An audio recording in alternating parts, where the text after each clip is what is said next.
Assalamualaikum warahmatullahi wabarakatuh.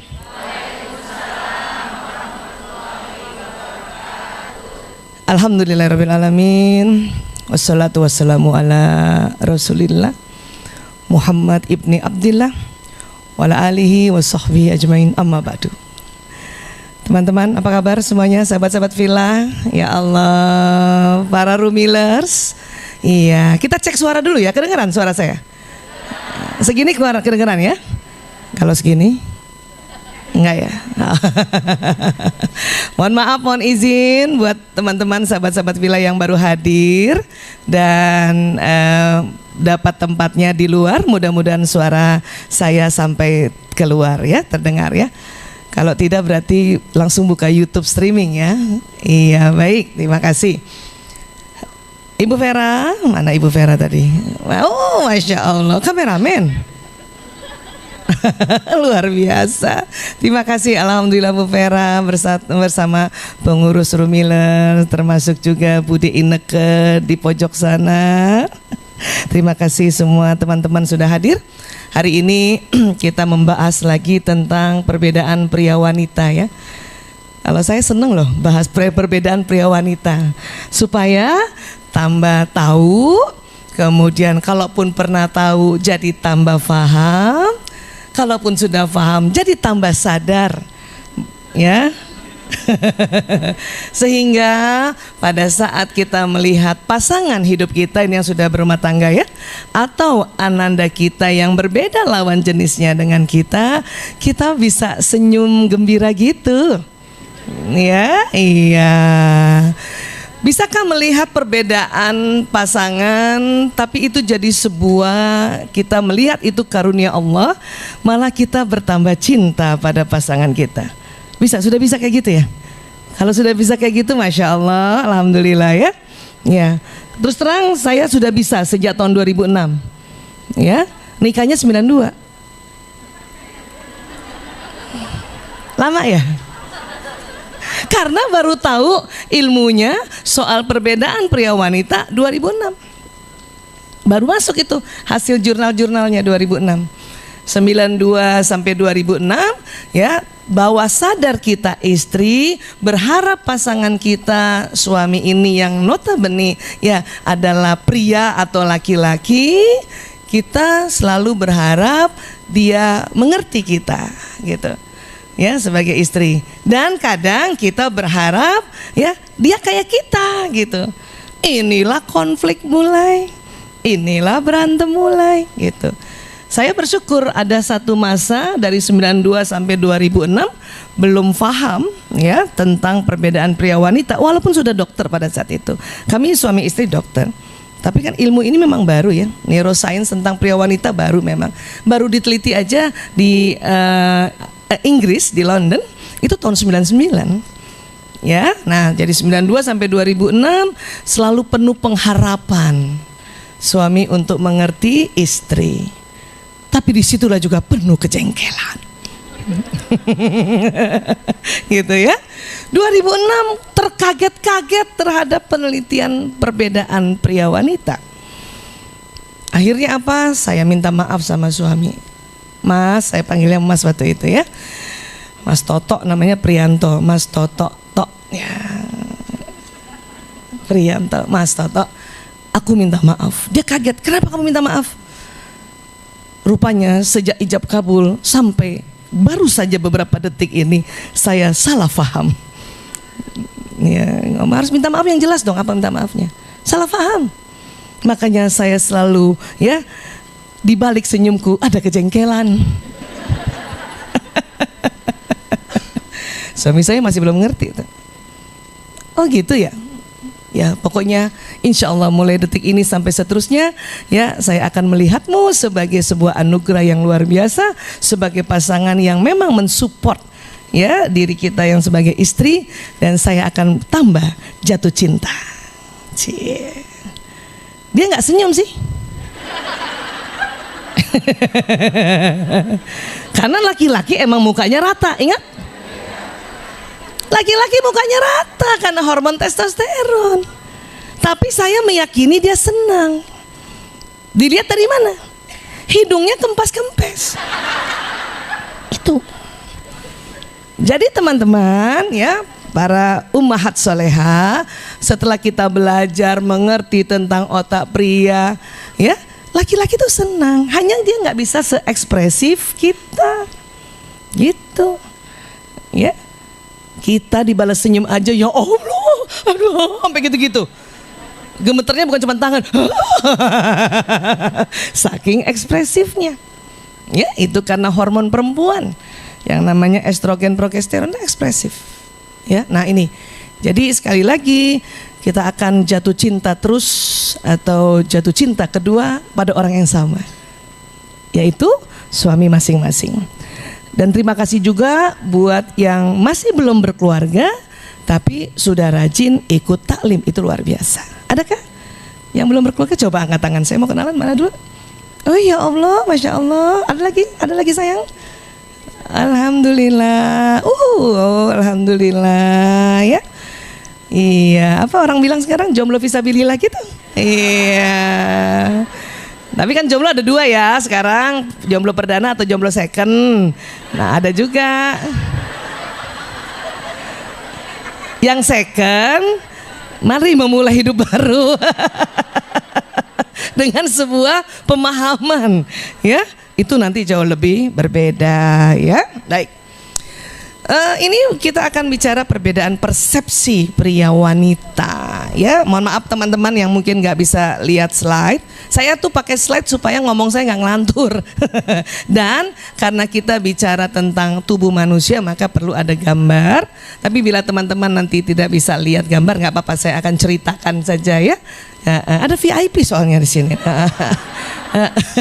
Yang udah pasrah banget ya, apa nih terserah nih gambarnya lah pokoknya. Pokoknya aku di atas gitu ya. Iya, Masya Allah. Ya, ini pointersnya mana Mas Rahmat? Oh ini di pojokan. Masya Allah. Baik, persepsi. Persepsi itu apa sih gitu ya? Persepsi. Kalau di Kamus Besar Bahasa Indonesia, persepsi itu diartikannya sebuah tanggapan atau penerimaan langsung dari sesuatu. Ya. Dan juga diartikannya proses seseorang mengetahui beberapa hal melalui panca inderanya, itu persepsi. Ya. Rupanya ya kita banyak melihat persepsi dari sudut yang berbeda. Ya, contoh paling banyak dan paling sering diceritakan oleh para narasumber itu ini ya, beda persepsi, punten. Ya, orang-orang yang tidak berpenglihatan atau teman-teman tunanetra ya, itu waktu mempersepsikan gajah. Satu pegang belalainya, satu pegang gadingnya gitu, satu pegang ekornya, satu pegang kakinya, satu pegang perutnya. Ya, beda-beda enggak tuh? Beda, ya. Beda. Nah, begitu juga ternyata laki-laki dan perempuan memahami dunia ini melalui persepsi berbeda karena program otaknya laki-laki dan perempuan berbeda Allah ciptakan. Ya. Banyak orang-orang mau menyamakan antara perempuan dan laki-laki, makanya muncul, mohon maaf, ada kelompok feminisme. Dulu Amerika pertama kali itu, ya. Ingin sama, semuanya ingin sama. Bahkan dikatakan sebetulnya sama aja itu laki perempuan secara anatomi dan sebagainya. Tapi Amerika juga nanti yang membantah karena hasil penelitian ternyata memang laki-laki dan perempuan gak sama. Kalau kita umat Islam ini jelas di surat Ali Imran ayat 36 ya, bismillahirrahmanirrahim, walaisa dzakaru kal untha. Dan laki-laki tidak sama dengan perempuan gitu. Walaupun ini nggak satu ayat, ini cuma seperempat ayat, tapi itu ditelitinya luar biasa, ya. Jadi kita nggak sama. Kalau setara, iya untuk beberapa hal. Setara apa? Belajar itu setara, haknya ya. Belajar, kemudian setara juga menjalankan ibadah itu setara. Tetapi tupoksinya beda. Ya, tugas pokok fungsi kemarin-kemarin mungkin udah dibahas ya. Sekarang cara memandang. Cara memandang. Ya. Saya aja kalau jalan sama suami, ya, jalan itu cara mandangnya udah beda. Mata laki-laki kan lurus-lurus aja ya. Kita lihat kanan kiri ya. Iya. Dia cerita tentang itu, dia gedungnya udah kelihatan. Saya nggak lihat. Mana sih? Nah, itu udah beda tuh. Ya, itu yang terjadi kan? Iya. Pas laki-laki ngebut, kita ngelihat kanan kiri kan, takut nyamber mobil kanan kiri. Kita ribut lagi kan? Awas, awas, awas. Laki-laki nggak suka digituin. Karena memang beda-beda. Ya, nah sekarang kita lebih dalam lagi ya. Jadi, karena laki-laki tidak sama dengan perempuan, ya. Apa sih tidak samanya? Otaknya aja nggak sama sebetulnya, ya. Jadi otak pria itu, ini sudah mulai ketahuan usianya. Harus pakai kacamata. Otak pria itu ya, dia dan otak wanita. Jadi di otak itu ada gambar, di dalam otak itu warnanya abu-abu sama putih. Maka ada istilahnya gray matter dan white matter. Mungkin teman-teman sejawat dan teman-teman yang nakes pernah belajar anatomi tahu persis itu. Hanya kalau nanti digambar akan ada warna-warni, itu hanya gambar saja ya. Nah, rupanya pada pria gray matternya, warna abu-abunya lebih banyak 6,5 atau 6,5 kali daripada wanita. Ya. Dan terus terang, gray matter itu letak kecerdasan. Ya, letak kecerdasan. Oke? Ngaku gak laki-laki cerdas? Ngaku dong. Masa sih Bu Aisyah ya kadang-kadang.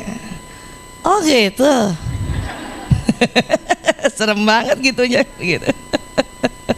Ya, nah, perempuan apa yang lebih banyak? White matter. Ya, area putih otak wanita 10 kali lebih banyak.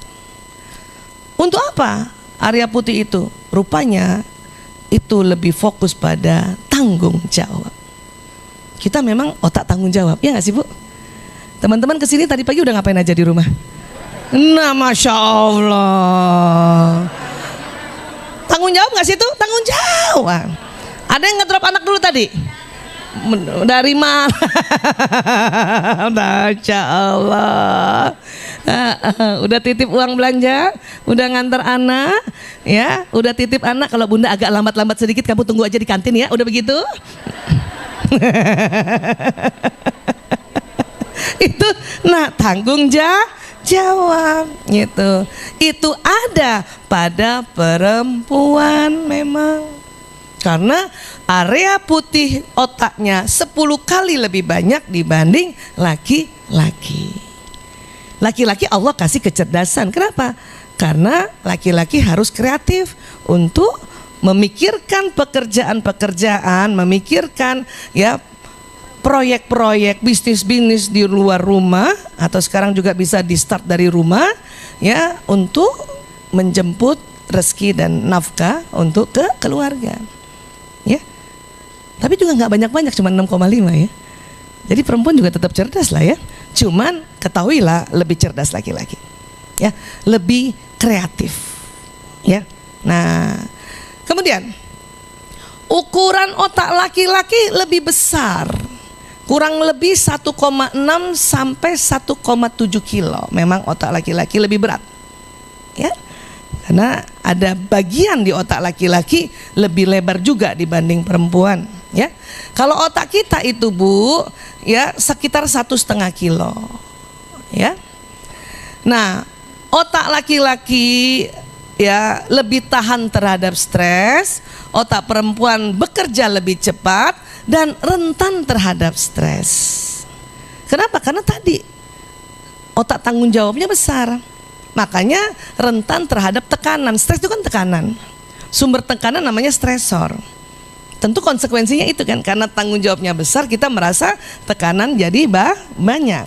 Ya, ini aja sudah beda. Oke, nah sekarang untuk itu ya rupanya kesadaran pria itu berpusat pada satu, pendapatan hasil memang. Karena Allah kasih memang otak pria cerdas, lebih berat juga. Di situ memang lebih berat karena di situ yang paling beratnya sudah ada ruangan tanggung jawab menjaga keamanan, itu lebih berat memang. Ya. Terus pria ini berkesadaran untuk pencapaian tujuan. Karena memang harus jemput rezeki, gitu. Ya kan? Terus pria juga ya, dia yang kesadarannya itu apa? Status dan kekuasaan. Maka jangan heran mereka kalau bekerja itu juga ada pertimbangan karir. Ini pula yang kita perlu support. Umi, Abi rasanya kepengen banget mencapai manajer. Udahlah Bi, gini aja. Itu langsung itu laki-laki down itu. Ya. Walaupun sebetulnya kan kita bukan apa-apa. Kita menganggap kalau nanti dia naik karir tambah lama kan kerjanya kan. Makanya kita nanti takut nih. Ya, tambah lama di luar kan gitu. Makanya kita merasa udahlah gini aja. Tapi pada saat respon kita kayak gitu terhadap persepsinya laki-laki, laki-laki down. Ya, harusnya support aja dulu. Support aja dulu. Ya, harusnya kan gitu ya. Jadi jangan heran mereka itu status dan kekuasaan, ya. Dan ya, mereka juga adalah otak yang mengalahkan saingan. Sehingga jangan heran nanti kalau bapak-bapak ngobrol sama laki-laki saingan deh. Saingan. Saya tuh kalau lihat suami saya ngobrol sama teman-temannya, saya agak takut gitu ya.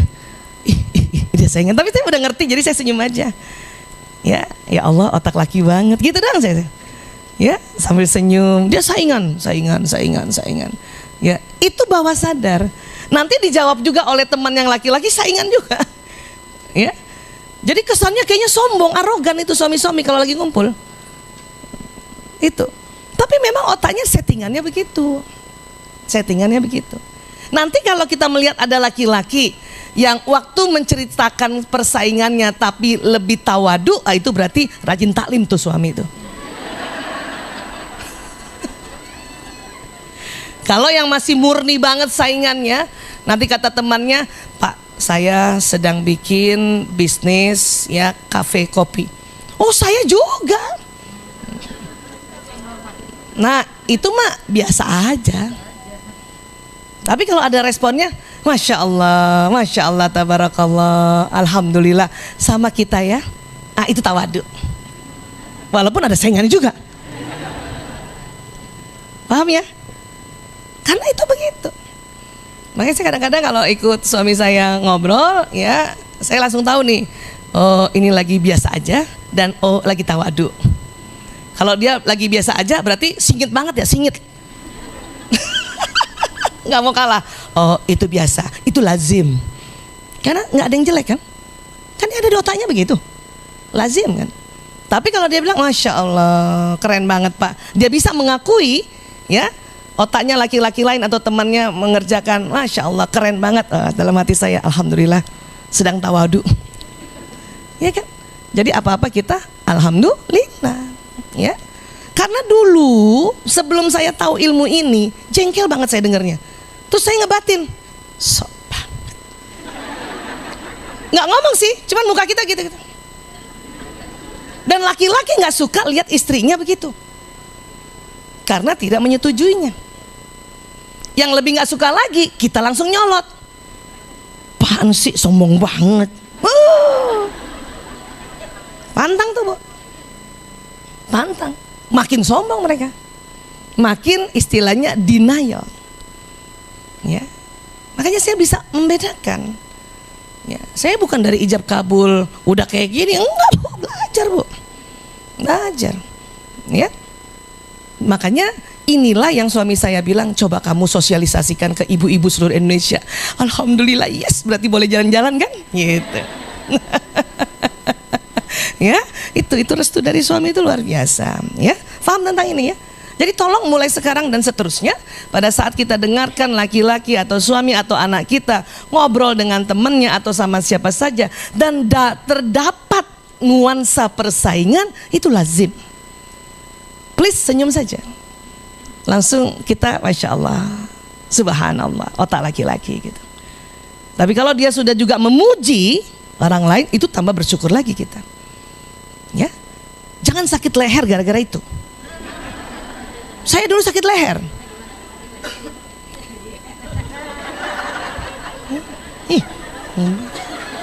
Gitu mukanya jelek kan? Udah jelek sakit leher lah. 2 jam temenin dia ngobrol begini begitu 2 jam.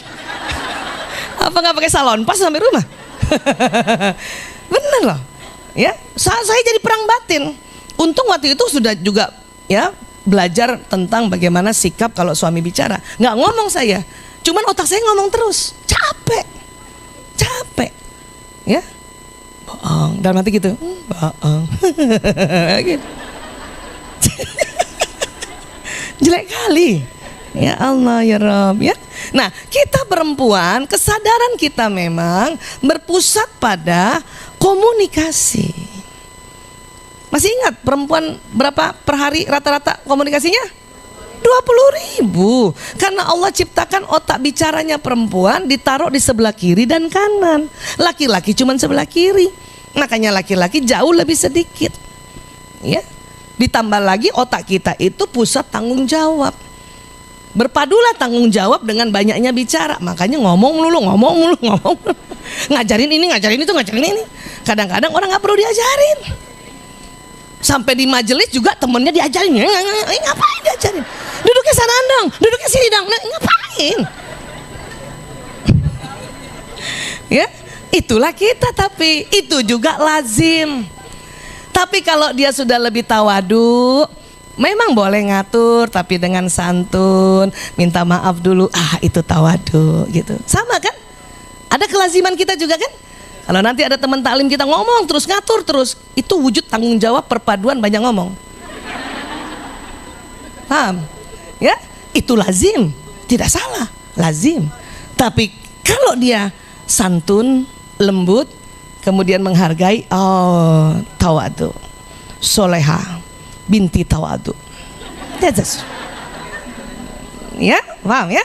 Itu jagonya kita komunikasi. Ada yang komunikasinya sangat spontan, ada yang sudah sangat santun. Itu makanya belajar ya. Kemudian kita berorientasi pada kerjasama. Makanya perempuan selalu kerjasama. Memang otak kita kerjasama kok ya. Kadang nggak mau duluan, jarang yang mau duluan itu. Paling cuma 10%. Selalu mau bareng aja. Makanya dikit-dikit nelpon, bareng yuk. Ke Rumina nggak? Bareng yuk. Jam berapa?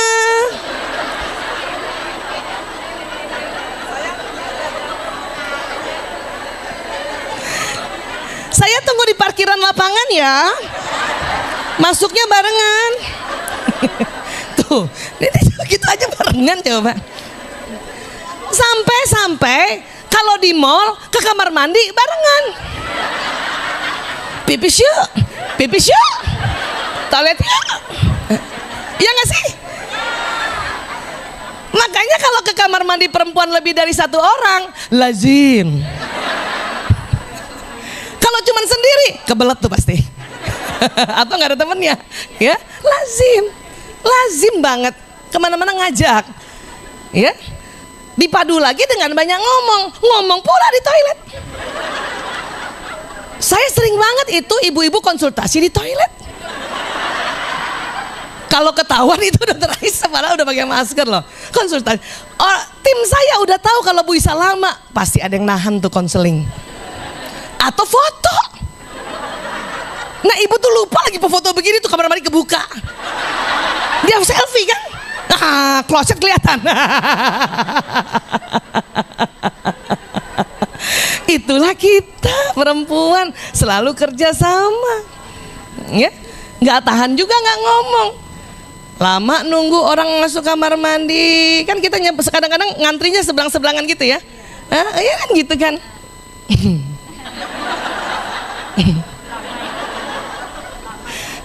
Paling susah saya tuh, ketahuan ya. Makanya tim saya suka bilang, kak jangan ngomong, kak jangan ngomong. Kadang-kadang muka nggak ketahuan, pas ngomong ketahuan itu Bu Aisyah. Gitu, ya mau nggak mau. Gitu. Laki-laki nggak gitu. Karena laki-laki otak bersaing. Nggak ada bapak-bapak sambil pipis. Mari Pak. Tanya Mas Ari sama Mas Omet tuh. Udah lama nih cerita nih nggak keluar. Iya kan? Karena bersaing. Laki-laki ke kamar mandi sendiri, pipis saja bersaing.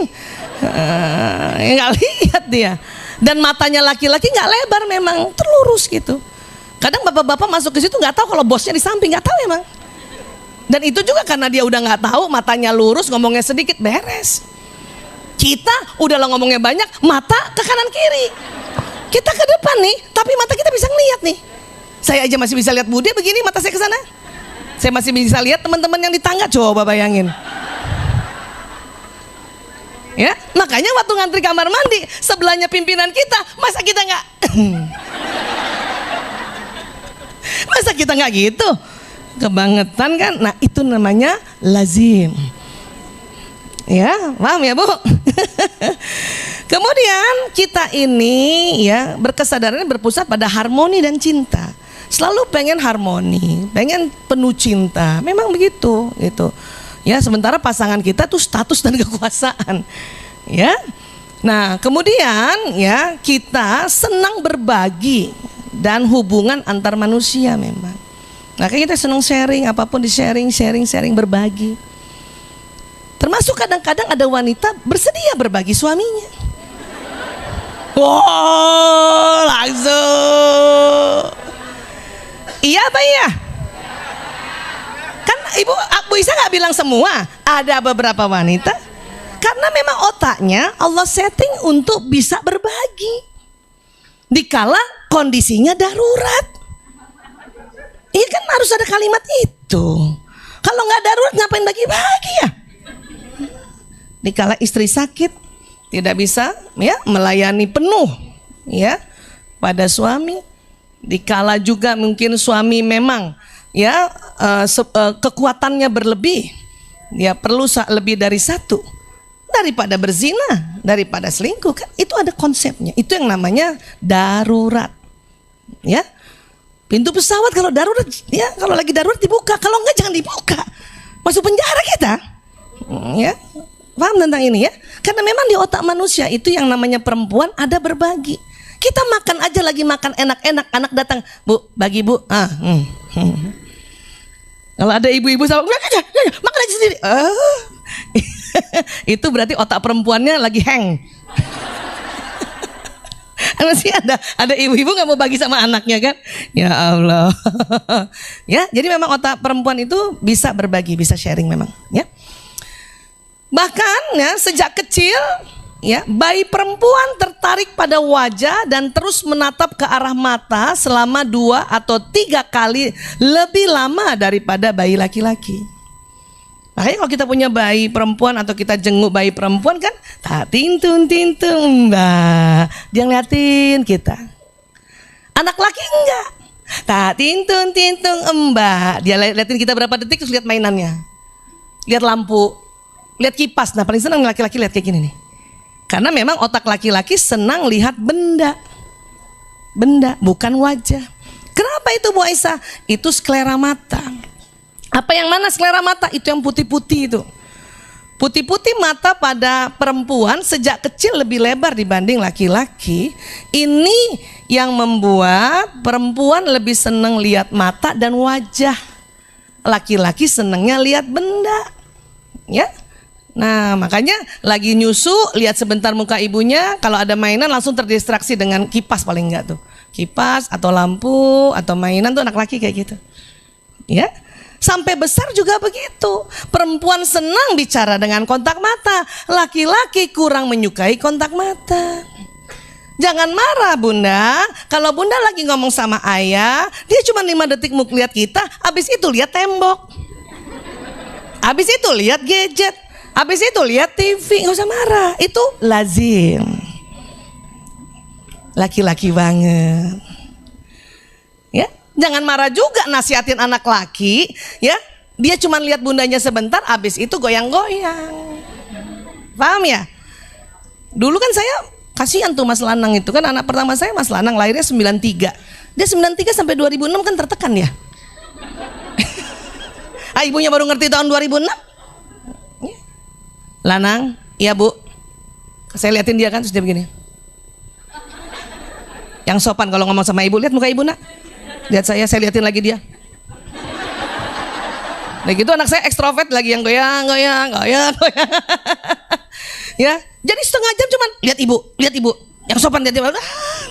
Kapan nasihatnya? Ya. Sekarang saya udah paham gitu. Ya, lanang. Ya bu, saya lihat 5 detik saya langsung tunduk. Makanya saya senang kalau mau masih tips ke anak-anak, nasihatin anak-anak saya tulis gitu, besar-besar. Sampai anak saya kesian ya. Ibu, kita beliin iPad aja ya. Saya bilang percuma nak, ibu gak bisa pakainya. Ibu generasi kertas, udah kertas aja ya, yang warna-warni itu. Nih buat kamu, jadi setiap nasihatin anak, saya nulis gini, kan saya nunduk nggak ngeliatin dia. Nah dia akan liatin kita. Paham ya tentang otak? Karena waktu kita nggak natap, kita dianggap benda.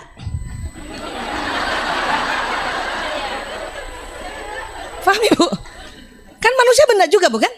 Tapi waktu kita janjangin matanya dia nggak kuat. Mata ketemu mata. Ya, begitu juga suami. Kalau bunda pengen suaminya lihat bunda lihat 5 detik habis itu tunduk.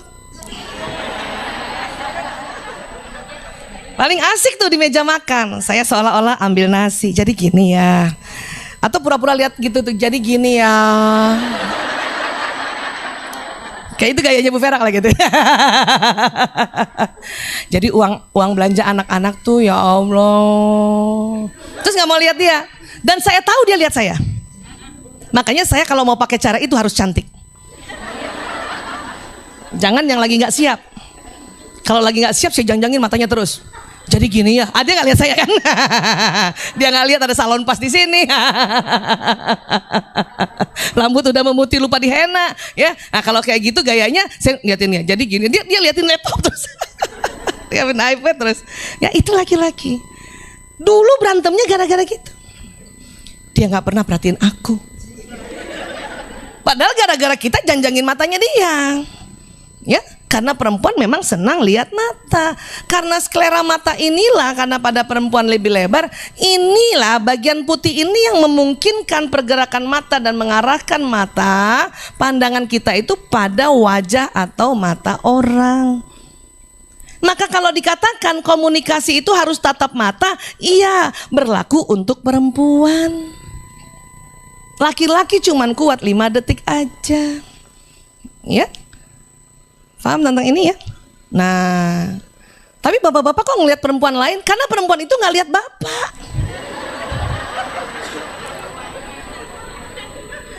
Saya nih ikut nasihatnya ibu mertua saya. Pernah juga saya cerita di Rumi, udah lama banget tapi nggak apa-apa saya ulang ya. Jadi ibu mertua saya pernah nasihatin begini. Kalau rapat, kalau sekretaris suamimu perempuan, tolong sekretaris itu suruh lihat suamimu terus untuk dia menyimak apa yang diomongkan suamimu. Saya tuh dulu nggak ngerti kenapa ya. Tapi setelah belajar ini, oh saya ngerti.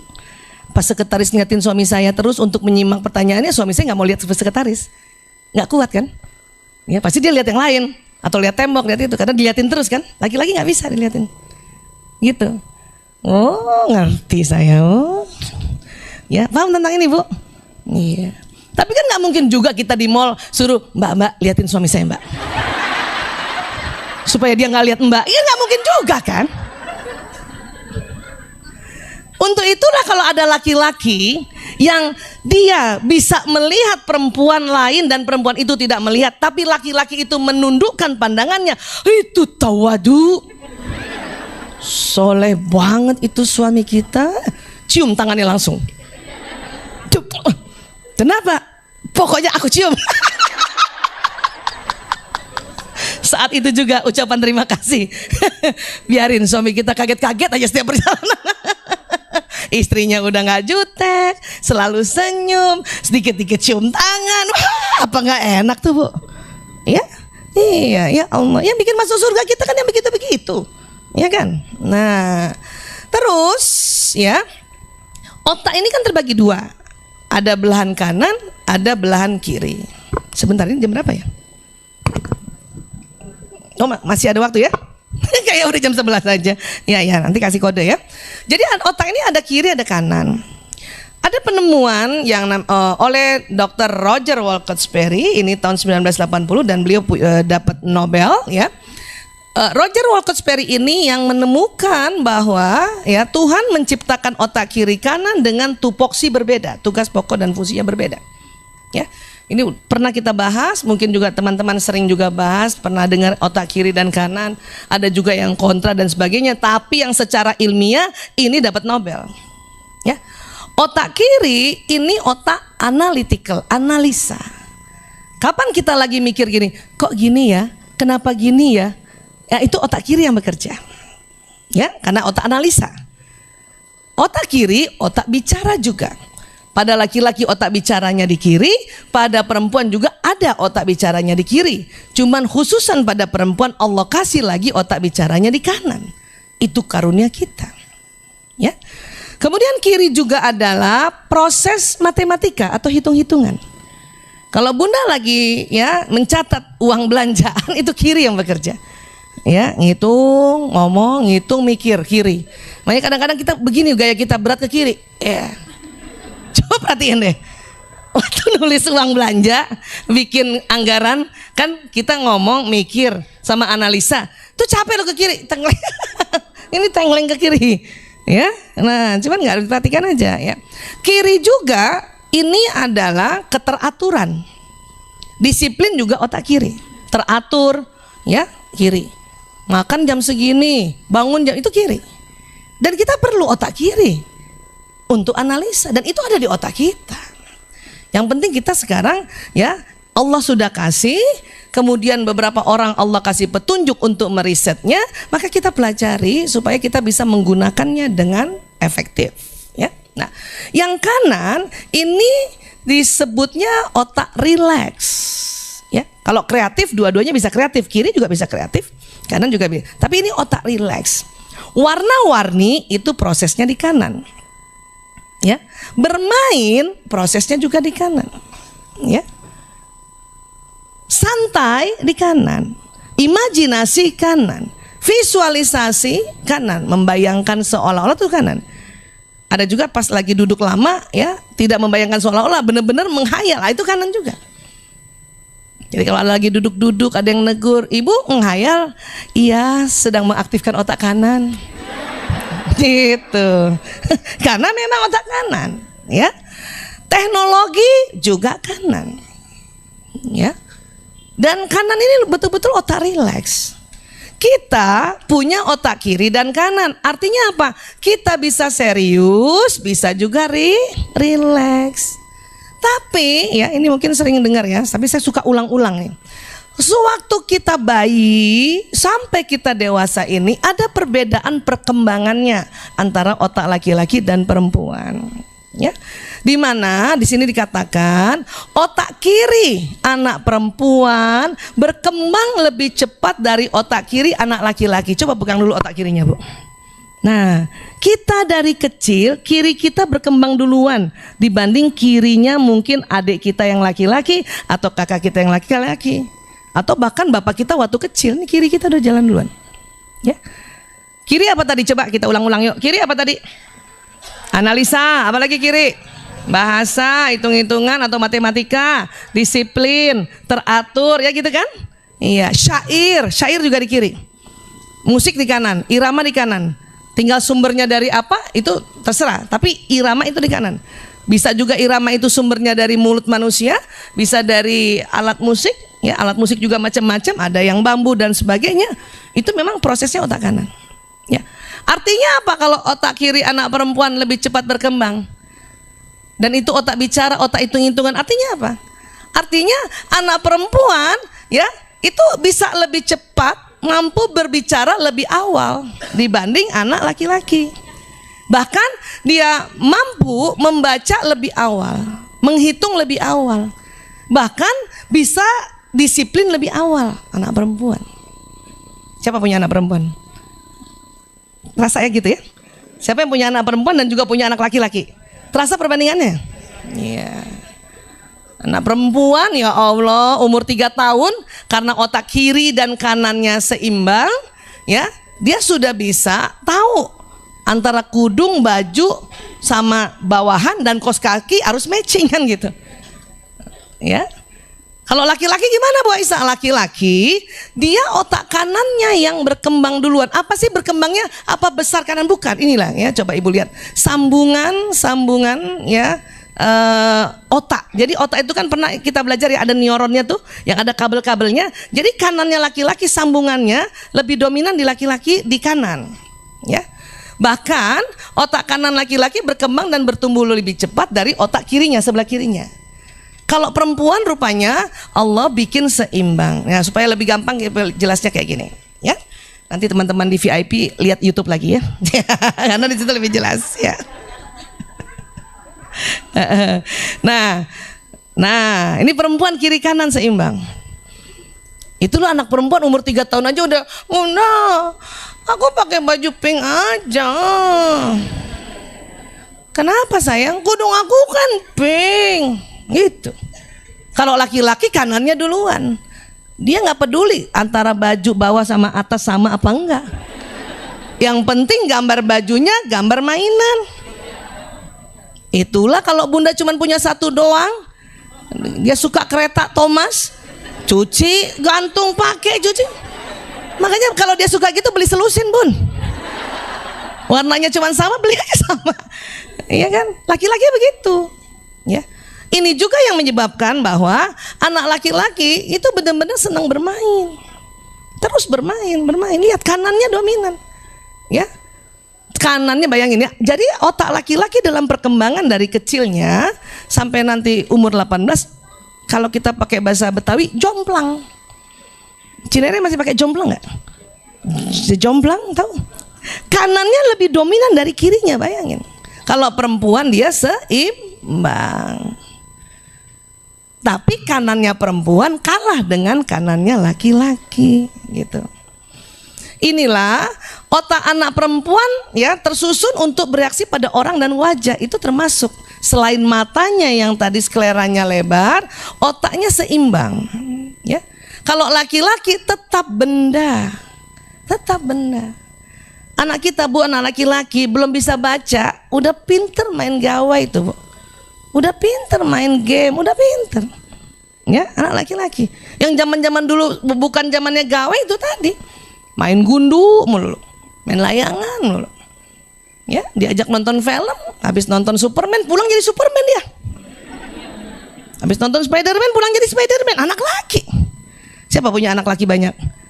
Nah, seru kan? Anak saya 4 laki-laki kecil tuh zamannya Power Rangers. Minta yang merah, minta yang kuning, minta yang hitam. Dulu sih karena saya pernah lihat adik laki-laki saya aja seneng main ya. Waktu itu saya begitu, belum ada ilmunya ini. Makanya masih agak ngomel-ngomel kalau lihat anak laki main. Tapi setelah tahu ilmu ini nggak perlu lagi ngomel. Karena buat otak laki-laki bermain itu belajar. Ya, bermain itu belajar. Untuk perempuan itu susah mengganti mind setting itu. Tapi saya selalu ajari diri saya sebagai ibu, karena anak saya 4 laki-laki, ya. Saya bilang, Aisyah, bermain itu belajar untuk otak laki-laki. Bermain itu belajar. Makanya pas anak saya lagi main game online, saya senang. Alhamdulillah lagi belajar. Lah iya. Lah, tunggu dulu, game online tuh ngapain coba? Belajar berteman nggak? Antar negara nggak? Apa yang dimainin coba? Perang. Belajar strategi nggak? Belajar mereka menyimpan uang nggak? Belajar bagaimana dengan dia punya uang, dia beli senjata yang efektif. Belajar nggak itu? Belajar. Makanya bermain itu belajar, khususan anak laki-laki. Coba latihannya gitu. Dia lagi main bola, alhamdulillah dia belajar. Belajar strategi. Nendang pada tujuan, karena laki-laki selalu untuk tujuan. Kalau kita sudah bisa punya mind setting kayak gitu, anak laki-laki tidak tersiksa. Iya. Nah tuh kata Mbak Yanti, kalau kita masih main adalah main, itu tadi lihat anak laki main terus. Pas lihat suami main terus. Karena bapak-bapak juga masih main, karena dia juga belajar. Karena otak kanan bersamaan dengan otak teknologi, bersamaan dengan otak menjemput nafkah. Itu maksudnya. Ya, paham ya tentang ini ya? Bisa ya? Bermain adalah belajar, belajar adalah bermain. Di Jepang tuh begitu. Makanya ibu-ibu di Jepang tenang-tenang aja. Kecuali ibunya Shinchan ya, tenang itu. Dia panik lihat anaknya ibaratnya. Panik lihat anaknya. Ya, iya, Masya Allah ya. Nah sekarang, jadi kalau lagi bermain kayak gini ya, perempuan kan senang lihat muka, laki-laki bersaing, ini suka berantem loh. Karena yang satu dia berorientasi pada hubungan. Jadi anak perempuan dan anak laki-laki ketika bermain bersama, ya, namun masing-masing susunan otaknya yang berbeda, melihat sudut yang berbeda tentang permainan itu. Anak perempuan nih, kalau ada temennya, dia bikin jalin hubungan dulu. Apalagi teman baru. Kamu namanya siapa? Kamu tinggal di mana? Itu perempuan. Makanya kadang-kadang kita jemput anak perempuan dari sekolah, dia akan cerita, Bunda, aku ada teman baru namanya Aisyah, tinggal Pulau Asem gitu. Coba anak laki nggak akan cerita. Nah, katanya tadi ada teman baru, siapa namanya? Tahu. Anak laki. Anak laki. Rumahnya di mana? Tahu. Terus gini, tapi Bunda mainannya bagus. Karena dia fokus pada benda. Anak itu bawa mainan. Yang dia lihat mainan, bukan lihat muka, bukan lihat tuh anak siapa. Gitu. Sama, bapak-bapak juga begitu. Kalau ada orang tamu ya, kita ngomong sama tamunya tuh, bapak lihat mobil tamunya. Iya kan? Yang diomongin benda, motor gitu. Udah pergi tuh orang, saya tanya sama suami saya, siapa ya? Tahu. Sama juga mana 4 anaknya laki. Iya. Cuman dia bilang motornya bagus Bu Isa, Harley Davidsonnya HD-nya bagus. Tapi punya siapa? Ya itu tadi gua nggak tahu punya siapa. Cuman mampir doang dia. Ya. Kalau kita menemukan begitu, mungkin kita tanya bapak itu di mana rumah, nggak ngelihat benda itu. Kalaupun lihat benda itu berarti udah ngomong lebih 1 jam, udah nggak ada bahan. Barulah kita lihat benda itu. Laki-laki nggak peduli pada hubungan, ya. Nah, kemudian ini tadi ya, anak perempuan menginginkan hubungan dan kerjasama karena memang otaknya dibuat seperti itu oleh Allah. Laki-laki bersaing. Anak laki-laki menginginkan kekuasaan, kedudukan dan bersaing. Siapa punya anak lebih dari 1 anak laki-laki? Main sebentar, ribut nggak? Ya bersaing. Ini punya aku. Nah, gitu. Kita kalau dengar kayak gitu, nggak usah cepet-cepet intervensi. Karena dia lagi berkompetisi. Otak berkompetisinya sedang melatih. Kita lihat aja dari jauh. Kapan diintervensi? Kalau ada 2 sebab. Ya. 1, sudah tidak sopan omongannya.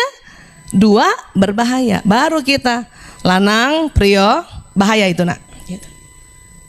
Ya. Anak-anak saya tuh saya kasih tahu, pokoknya kalau ibu sampai berteriak, ibu menegur, itu cuma 2 tuh. Bahaya atau tidak sopan. Udah itu aja. Nggak usah banyak-banyak peraturan-peraturan yang tidak boleh. Islam juga begitu, apa-apa boleh kok. Peraturan yang nggak boleh kan cuma sedikit, ya nggak sih? Iya. Jangan juga baru ini punya aku, lanang. Apa yang terjadi pada anak laki yang dikit-dikit kita begitu? Lembek nanti kalau dia pas waktu dia bekerja, ya.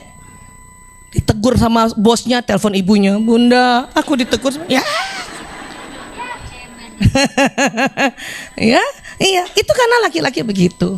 Yang bikin rubah settingan otaknya sering kita, karena kita nggak tahu, kita rubah settingannya. Ya, nah ini makanya kasihan kan anak-anak laki, banyak anak laki-laki generasi yang kita belum belajar parenting dan ini belum terungkap, ya, itu cemen di luar sana, kurang kuat kompetisinya, gitu. Ya, kalau kita nggak senang bersaing, kita tuh kerjasama, ya. Kita senang berkumpul. Ini buktinya aja berkumpul nih. Kayaknya flyer baru kemarin ya di share ya. Iya, udah berkumpul kayak gini ya. Terus berkumpul gini ngapain coba? Sama juga mengumpulkan informasi. Baik dari narasumber atau dari teman yang lain. Ya, dari narasumber ya siapa yang ngajar kita ngumpulin, catat, kita dengar. Teman lainnya itu tadi. Jilbabnya bagus, Jeng. Balik di mana? Ya. Bajunya bagus, itu informasi bukan? Termasuk juga tahu nggak? Kemarin istrinya Sambo, udah sidang kan gitu kan? Informasi bukan itu? Mengumpulkan bukan? Iya.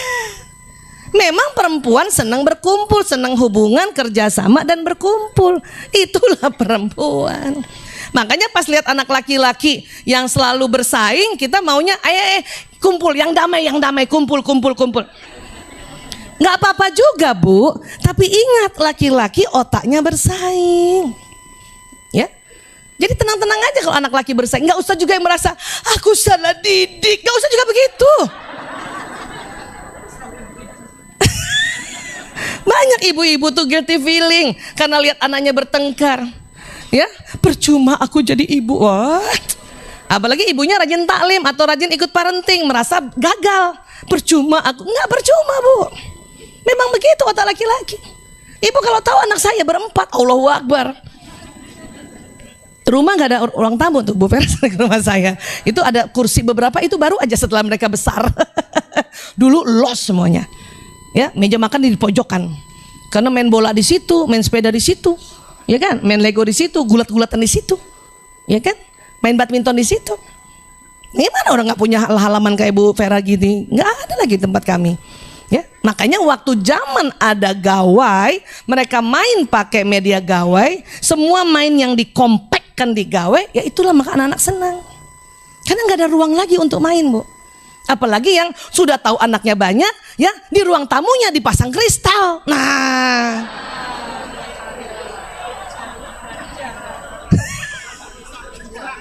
terus anaknya nggak boleh main game, nggak boleh main gawai. Ngapain tuh anak? Bengong, bahaya. Kita nggak nemenin, karena sibuk kerja. Terus ngapain tuh anak? Coba deh dibuka main setting kita. Ini yang terjadi, apalagi kota besar. Ini bersyukur banget ada lapangan di depan ya. Kalau saya ini rumah saya, Allahu Akbar, tuh anak main terus di situ. Saya yakin dia gawainya cuma sebentar. Anak saya senang, laki-laki senang main kan, senang main. Apalagi nomor 2 tuh nggak bisa lihat lapangan futsal. Ya, iya. Tempat saya nggak bisa Bu. Main badminton baru 2 kali serve gitu lewat motor. Baru 2 kali begitu lewat mobil. Kebanyakan berhentinya. Ya, paham ya tentang laki-laki ya? Kapan laki-laki otak kiri dan kanannya mulai seimbang? Nanti setelah besar, setelah 18 tahun. Kita lihat ya, ini saya sering juga sharing di online atau dulu juga pernah. Jadi 0 sampai 6 tahun, sambungan otak anak perempuan kiri kanannya seimbang, tapi sambungan otak anak laki lebih banyak kanannya dibanding kirinya. Bunda bukan tidak boleh mengajarkan membaca atau matematika di usia 0 sampai 6 tahun. Bisa kok diajarkan, tapi dengan otak kanan. Apa maksudnya Bu Aisyah? Anak perempuan bisa kita ajarkan perkenalkan huruf, membaca, ya, berhitung dengan duduk manis. Duduk manis, lihat buku, lihat kertas, karena otak kirinya udah jalan Bu. Otak teraturnya di kiri, kanannya juga nggak lebar, gitu. Anak laki ibu suruh duduk manis, cuman 3 detik. Duduk manis, kita hitung 1, 2, 3, ya. Karena otak kanannya yang dominan. Maka kalau mau mengajarkan membaca atau mengenalkan huruf pada anak laki-laki, itu pakai otak kanan. Kita lihat otak kanan apa ya? Oh, warna-warni. Maka cari warna-warni, bukunya harus warna-warni. Oh, benda. Oh, cari yang benda, tulisannya harus besar, kalau bisa bergerak, kan gitu. Ya, dan ada bunyinya, kan gitu. Anak laki-laki itu ngerti. Ya. Maka dulu saya, mungkin saya pernah cerita, untuk tahu tulisan meja itu nggak di kertas seperti adiknya yang kelima. Taruh aja nih, ada meja nih, saya gunting tulisan meja, tempel meja, terus dia bergerak. Meja, kursi, gelas, terus lihat dada saya, ibu. Karena saya tulis di sini ibu. Saya jalan ke dapur ya, 15 menit hafal tuh tulisan ibu. Begitu, karena dia senang gerak. Ya. dia ngafalinnya dengan bergerak juga, berwarna-warni, itu caranya. Hitungan juga begitu. Ya, 1 tambah 1 2 di kertas itu cocok untuk anak perempuan. Bahkan ada anak perempuan yang tomboy nggak cocok lagi gitu.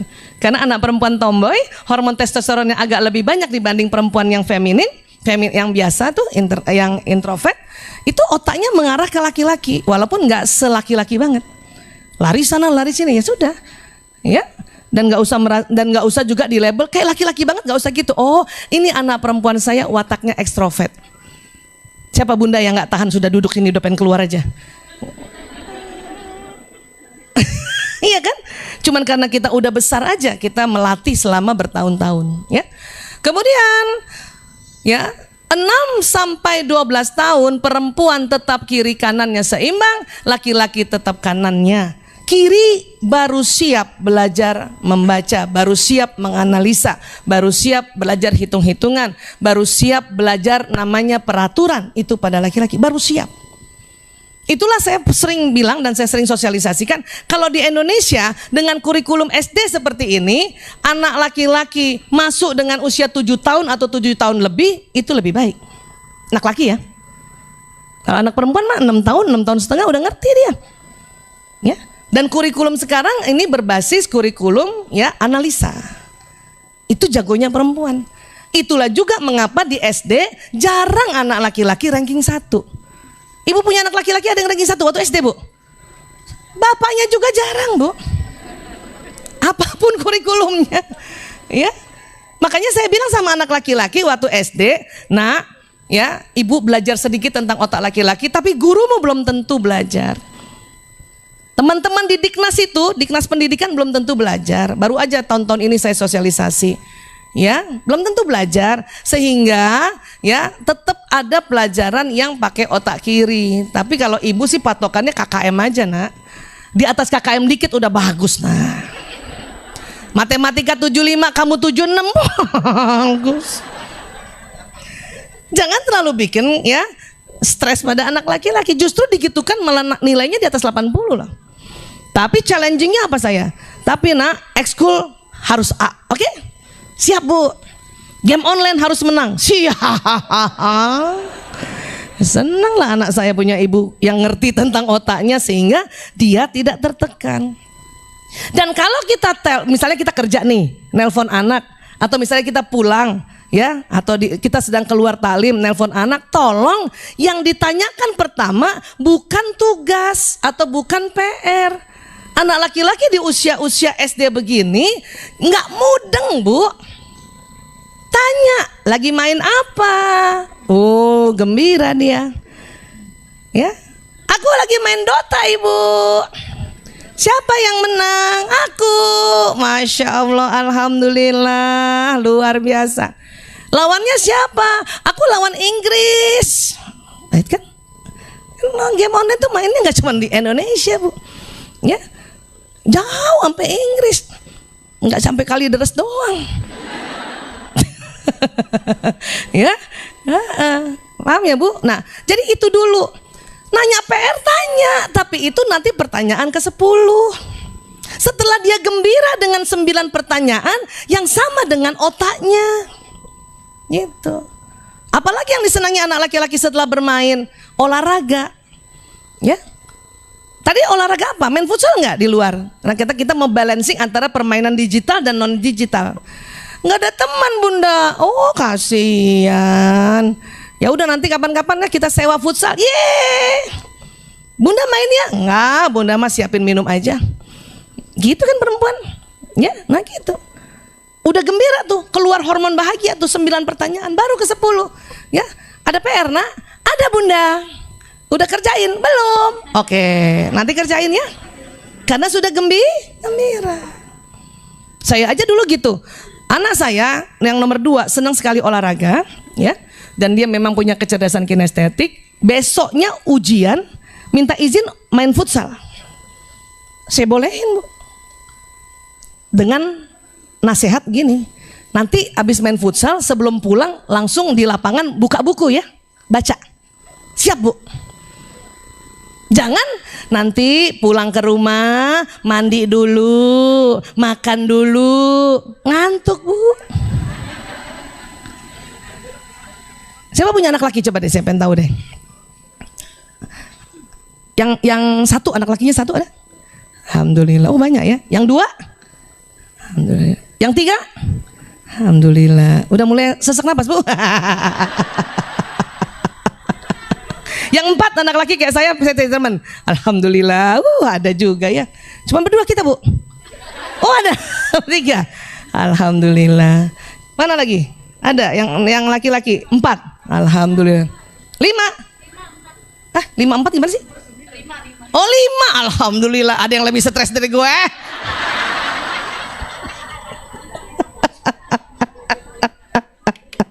Ya, ini kalau nggak tahu otak laki-laki kayak apa kita di rumah Bu. Udah ngadepin anaknya laki-laki, suaminya juga begitu. Makanya saya seneng banget sosialisasi otak laki-laki, bahkan saya ulang-ulang biar paham dan sadar. Ya, karena kalau baru satu kali dikasih tahu tuh cuman tahu doang. Makanya masih marah-marah. Makanya ilmu harus diulang. Ya, nah nanti 12 sampai 18 ya, tetap kanannya duluan laki-laki, kirinya baru nyusul. SMP SMA baru ngerti analisa, hanya hormon testosteronnya lagi naik, ngerti peraturan, cuman songong karena mulai balik, testosteron naik. Waktu SD testosteron itu belum naik. Hormon itu ibarat air atau oli. Ya, saya kasih tahu ya. Waktu misalnya belum balik, setiap hari keluarnya 1 cangkir. Setelah balik 1 galon Bu. Waktu SD hormon testosteronnya 1 cangkir, memang nggak bantah, cuman otak kirinya belum tersambung lebih cepat, belum bisa nganalisa terhadap peraturan-peraturan yang ibu tetapkan. Itulah perlu diulang-ulang dengan menggunakan otak kanannya, otak gerak lah, otak main lah, ulang itu peraturan. SMP SMA memang otaknya sudah mulai ya, kirinya ngejar, ngerti analisa, ngerti peraturan, tapi testosteronnya naik jadi 1 galon. Makanya ibu kasih peraturan, sebetulnya dia udah ngerti, cuman songong. Makanya dia bilang apa? Udah tahu. Paham Ibu? Lanang, iya Ibu. Paham ya Bu? Ini Fahmi ini. Kapan anak laki-laki analisanya sama dengan otak kanannya dan testosteronnya sudah bisa terkendali? Nanti setelah 18 tahun. Itu di bangku kuliah. Mana yang punya anak laki-laki masih SD dan TK? Coba angkat tangan. Sabar sampai dia kuliah ya Bu. Tapi dengan ilmu. Kalau ibu tidak pakai ilmu, sabarnya ibu mendem. Tapi dengan ilmu, ibu sabarnya bahagia. Kita mendampingi dia sampai nanti otak kanannya dan kirinya seimbang. Itu di atas 18 tahun. Kalau perempuan dari kecil Allah kasih seimbang. Karena memang kita disiapkan untuk ya menjadi ibu, menjadi istri yang memang dengan keseimbangan inilah kita kerjasama. Ya kan tadi otak perempuan kan? Kerjasama, ya, otak orientasi hubungan. Makanya perempuan, wanita menghargai hubungan. Makanya kalau punya teman itu perempuan itu ya sangat-sangat dijagai hubungan, hargai hubungannya. Tapi laki-laki itu menghargai pekerjaan Bu, karena bersaing. Kadang sikut-sikutan di pekerjaan buat laki nggak masalah, demi karirnya, demi persaingan itu. Dan ini juga berdampak pada cara pandang atau persepsi perempuan. 70% sampai 80% wanita mengatakan bahwa pengutamaan paling penting adalah keluarga. Itu buat perempuan, 70% 80%. Selebihnya mungkin perempuan yang watak ekstrovert atau yang agak tomboy, yang memang kerjanya karir, otaknya agak berpeta ke laki-laki. Ya. Dan laki-laki 70% sampai 80% pria mengatakan bahwa bagian terpenting dalam hidupnya adalah pekerjaannya. Paham ya Bu? Sehingga apa yang terjadi? Perempuan jika seorang wanita tidak berbahagia dalam hubungan keluarganya, maka ia tidak dapat berkonsentrasi pada pekerjaannya. Ya kalau ada ibu yang bekerja, di rumah anaknya sakit, atau nggak ada mbak, atau ditegur suami, ya keluar terus, itu kerjaannya nggak konsentrasi loh. Karena hubungan di keluarganya ya ada yang tidak seimbang. Waduh, gemeter itu pas masuk kerja udah ya salah melulu, bikin konsep apa segala macam gitu. Nah, kalau laki-laki kebalikannya. Jika seorang pria tidak bahagia dalam pekerjaannya, maka ia tidak dapat memusatkan perhatian pada hubungan keluarganya. Maka kalau bapak-bapak di pekerjaannya gagal, di pekerjaannya banyak kendala, itu nggak bisa baik dengan hubungan keluarganya, Bu. Itulah kita diminta untuk support, dukung pekerjaan suami. Biarkan dia konsentrasi di kantor. Nggak usah setiap 15 menit ditelepon. Apalagi video call. Kamu di mana? Video call dong, aku mau lihat di samping kamu siapa. Ya Allah, malu Bu, itu ganggu kerjaan. Malah nanti dia sama keluarganya kesel, sama ibu jengkel. Udah biarin aja, kita doain. Tapi nanti sekretarisnya biarin, ya. Jangan kita ganggu dulu. Kita kan tinggal bisa doakan, ya Allah jauhkan suamiku dari perempuan yang bukan muhrimnya, ya Allah. Kan gitu aja. Ya, enak banget kita ini, Bu.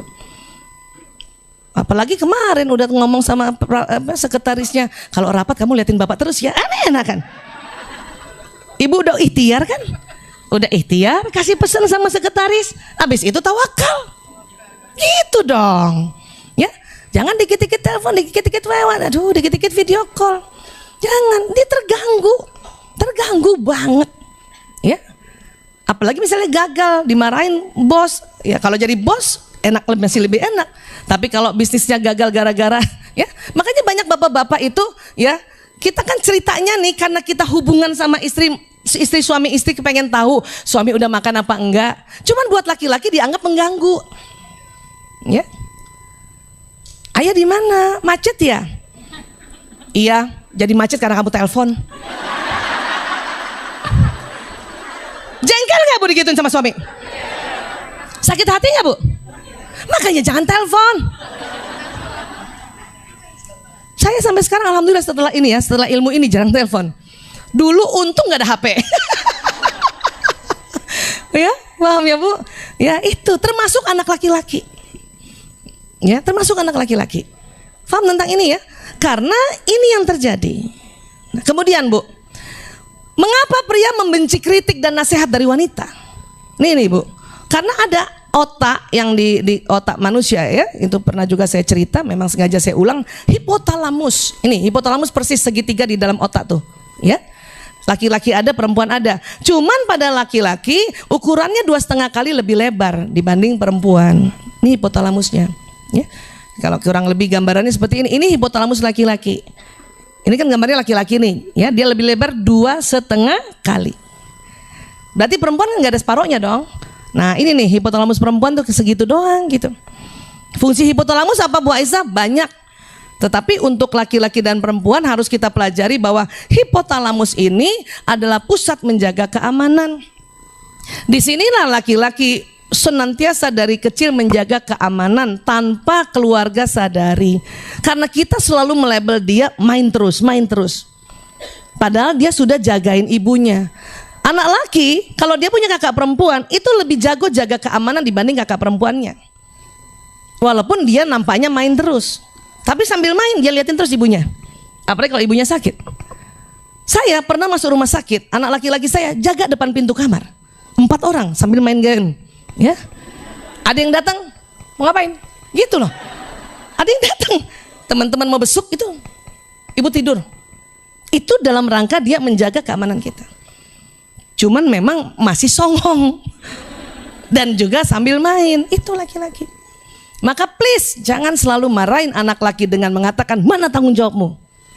Mengkerut nanti hipotalamusnya Bu. Apa dampaknya? Nanti besar ya dia tidak bisa survive. Dan yang paling ekstrim adalah kalau kita marahin terus dan hipotalamusnya mengkerut, ya ada riset membuktikan, maaf, yang tadinya dia lahir ya normal secara seksual, ini berubah orientasi seksualnya menjadi gay. Nauzubillah min dzalik. Ya. Pahami itu. Ini kenapa saya suka sosialisasi ini, karena banyak anak laki-laki terzolimi oleh kita ibunya, Bu. Karena kita nggak tahu. Ya. Nah, kaitannya juga dengan menjaga keamanan ini, maka ya, pria ingin selalu dianggap berani dan tidak memperlihatkan kelemahannya. Ya. Dan merasa bahwa dirinya mampu untuk memecahkan masalahnya sendiri, Bu. Jadi pria itu dianggap berani, dia harus ya menganggap dirinya berani. Makanya kalau dilecehkan, melecehkan laki-laki itu gampang, lecehin aja tanggung jawabnya, langsung ciut itu. Ya, marahnya minta ampun ya. Walaupun kita nggak mukul loh. Ya, hati-hati. Nah, begitu juga pada laki-laki, suami ya. Seorang pria perlu tahu dan mengerti bahwa tujuan seorang wanita bukanlah ingin membuatnya merasa bersalah. Ya nggak sih, Bu, kalau kita nasihatin laki-laki atau beri masukan? Maksudnya kan kita ingin ya membantunya dan seharusnya tidak perlu tersinggung, ya kan, Bu? Itu menurut kita, karena kita otak yang selalu kerja sama, selalu orientasi hubungan dan otak tanggung jawab. Tapi buat laki-laki kita beri masukan, itu dia menganggap bahwa kita meremehkan dia. Seorang wanita ingin pria yang dikasihnya itu menjadi lebih baik, tetapi pria menafsirkannya sebagai pernyataan bahwa ia tidak cukup baik. Itulah kenapa pria tidak suka dikritik atau dinasihati istrinya atau wanita, apalagi depan orang lain. Ya, itu yang terjadi.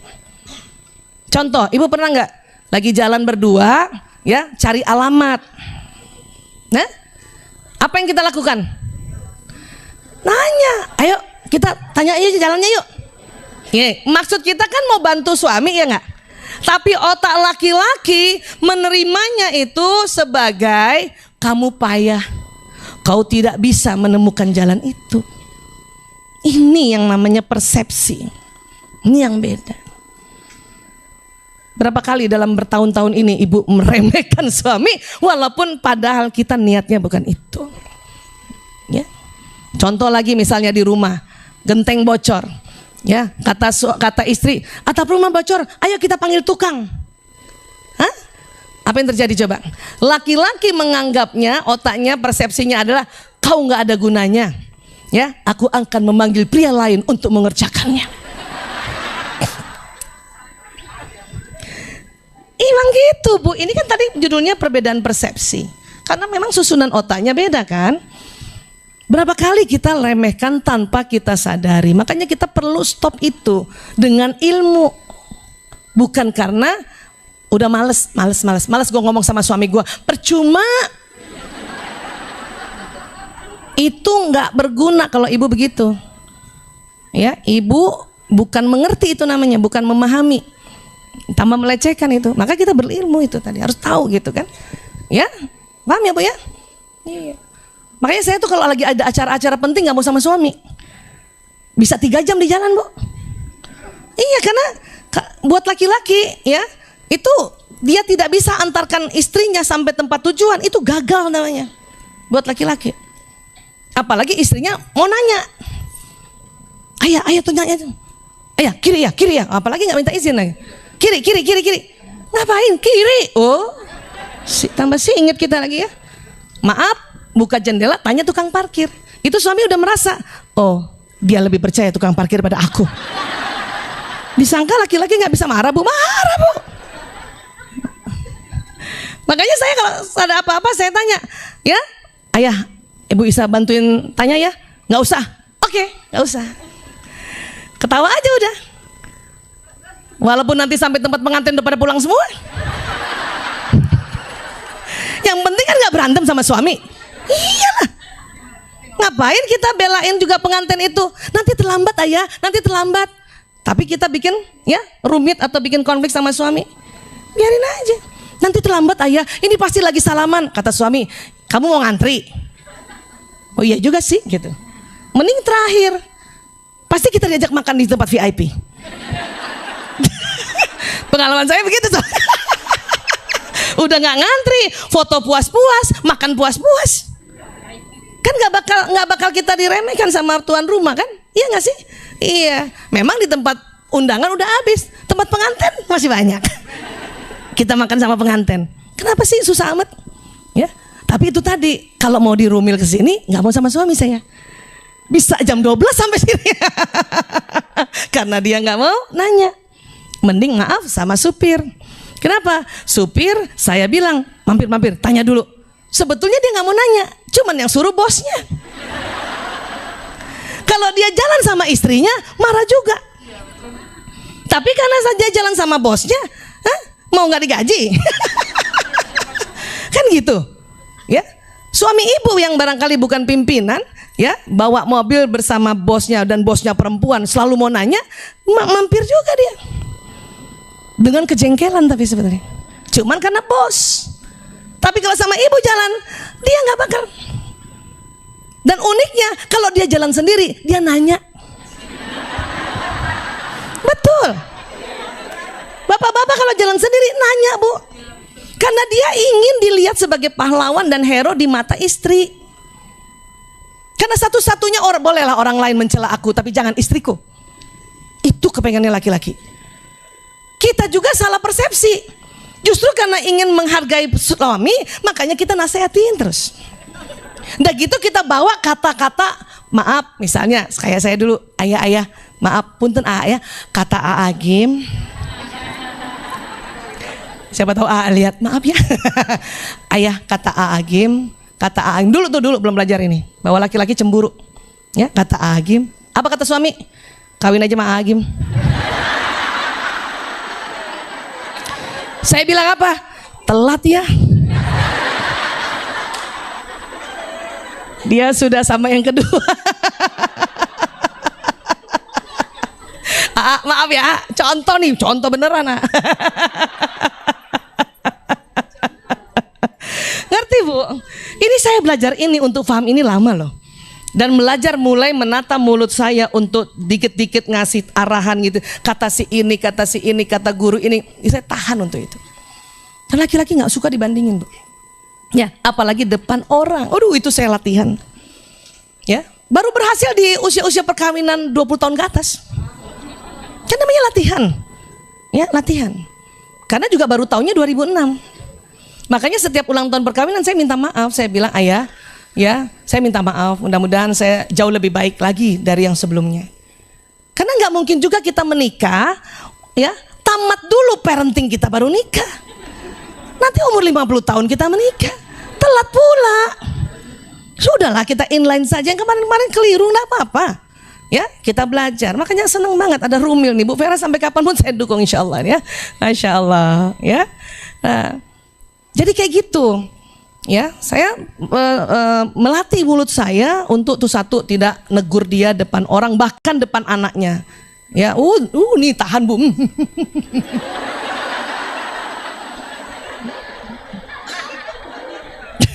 Ketawa ber.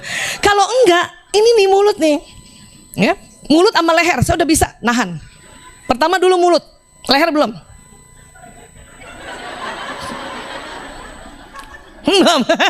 Sekarang sudah bisa, mulut sama leher saya tahan. Buktinya kemarin waktu ketemu calon besan. Ya, antara saya agak takut-takut, suami saya ngomongnya agak tinggi, calon besan tersinggung gitu kan. Saya dalam hati salawat aja. Oh, betul. Untung suami saya kemarin lagi tawadu. Kami ketemu di Bandung. Cuman kan laki-laki otomatis ya, apalagi anaknya mau diambil ya, dengan sesama besan kan gitu kan, pasti kan dia ceritanya agak tinggi tuh. Sebetulnya itu cerita biasa. Cuman di buat otak kita ya, kadang-kadang kita merasa kok cerita gitu sih. Kan gitu ya. Iya. Makanya tahan.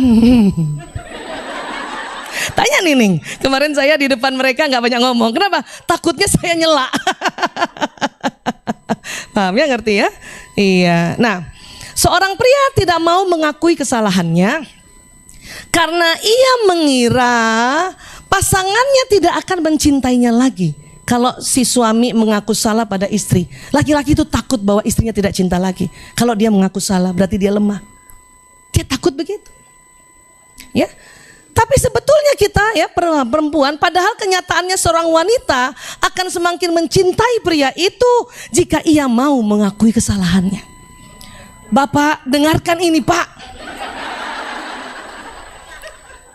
Ibu, percaya nggak kalau suami kita, saya minta maaf ya, saya belum bisa beliin kamu mobil. Ya Allah. Ya yang ini juga nggak apa-apa. Langsung gitu kita kan, ya nggak Bu?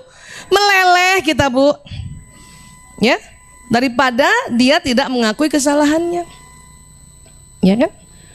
Saya aja ya kapan itu terharu sama seorang bapak datang mau masukkan rehab anaknya, dia langsung bilang, Bu Aisyah, maaf saya nggak sanggup bayarnya, tapi saya juga nggak sanggup ngurus anak ini di rumah. Itu meleleh saya Bu, langsung perintahkan finance gratis, minta saja surat ya tidak mampu kepada RT, udah gitu. Itu tuh kalau laki-laki ngerti berhadapan dengan perempuan siapa saja sebetulnya, dia bilang bahwa dia tidak mampu apa, kita itu langsung ya Bu ya. Ya, nah itu sampaikan. Ini yang dia nggak tahu. Dan persaingan atau songongnya laki-laki itu karena takut ibu nggak cinta lagi sama dia itu. Itu persepsi namanya. Ya, memang itu fitrah, tapi kalau belajar maka dia akan naik derajat kemuliaannya, seperti itu. Inilah perlu kita belajar. Ya, mungkin bapak-bapak nggak banyak belajar, tapi dengan adanya media sosial, jangan salah, mereka ngintip-ngintip juga tuh. Apalagi potongan-potongan kan gitu kan. Nah, ya. Oke, nah tapi kalau kita yang duluan belajar, maka kita lah yang dulu mengerti tentang bedanya persepsinya otak laki-laki dan perempuan, supaya kita nggak tertekan Bunda. Ya. Kemudian, ya, jangan tawarkan nasihat pada pria kecuali jika ia memintanya. Nah itu.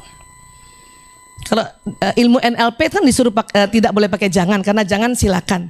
Ini boleh. Kenapa? Karena ada kecuali. Sehingga kalau nanti jangan dihilangkan dengan kecuali, ya bacanya gini, tawarkan nasihat pada pria jika ia memintanya. Ya, itu hukum bahasa. Oke, paham ya? Nah, terus gimana dong Bu Aisyah?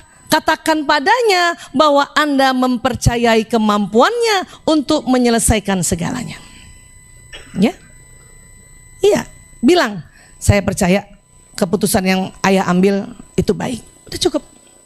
Nggak usah yang gini-gini. Kan kadang-kadang suami gini kan, aduh terpaksa saya mutasi orang nih, aduh saya terpaksa harus PHK kan orang. Terus kita berempatinya, ya kasihan ya anaknya 5 loh. Nah kita gitu kan, iya kan, itu malah marah loh suami, kesel dia kalau kita membela orang lain. Ya kasihan loh ya anaknya, ya Allah ya masih kecil-kecil, kasihan gitu. Jangan gitu. Ya, memang kita kasihan, tapi bicara pada saat itu penuhi kebutuhan emosinya laki-laki, persepsinya laki-laki. Ya, bilang saja, saya percaya apa yang kamu putuskan insya Allah baik. Kita doakan insya Allah di tempat lain lebih baik ya Mas. Itu pun saya belajar Bu, karena dulunya selalu ingin belain juga orang. Termasuk waktu suami bawa mobil, tiba-tiba ada Gojek di depan, dia ngerem. Kita ya kaget, suami marahin tuh tukang Gojek, maaf dia berserapah gitu kan. Ya, gak ada matanya tuh orang, kan gitu ya. Atau dia ngomong yang kasar kan, terus kita bilang, ya dia mungkin dia cepat-cepat ya, barangkali kasihan dia, udahlah, kan gitu ya.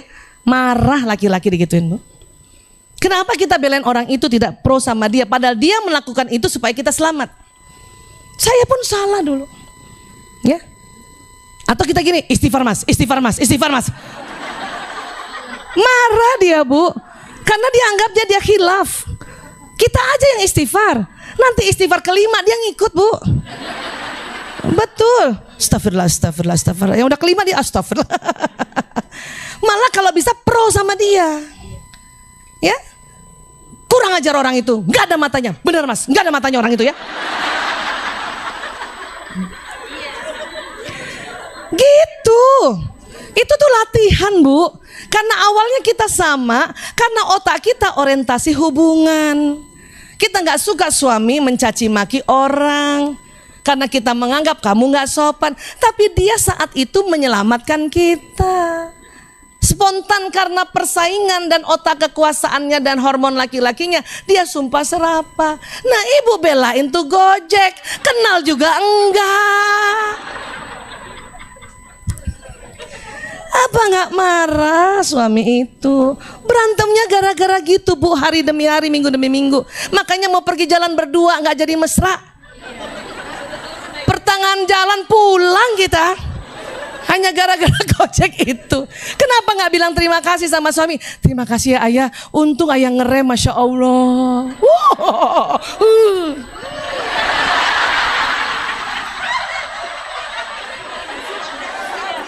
Nggak senyum, nggak senyum. Lihat hidung.